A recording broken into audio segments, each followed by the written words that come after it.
Canəli müəllim özü də muğamatı dərindən bilən, onun köklərinə dərindən yiyələnən gözəl bir ailədə, sənətkarlar ailəsində dünyaya gəldi. Canəli müəllimin babası Kərbəlayı Ağa Məhəmməd, özünün də musiqi sənəti olub, musiqi istedadı olub, gözəl oxuyanlardan biri olub və sanki bunda bu musiqiyə olan böyük maraq, muğamata olan böyük həvəs onun oğlu Xanəli Əkbərova keçir. Məhz Xanəli Əkbərovdan Canəli Əkbərov muğamın sirlərini, onun dərinliklərini, onun incəliklərini, onun çalarlarını öyrənir.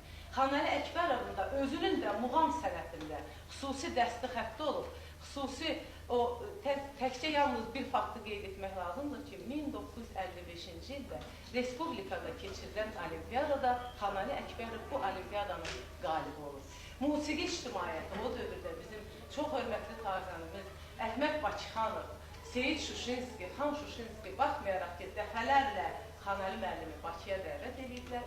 Ancaq bəzi müəyyən problemlərə görə Xanəli müəllim Bakıya gələ bilməyib, özünün muğam sənətindəki fəaliyyətini Azərbaycanın gözəl güşələrindən biri olan Lənkəranda davam etdirir.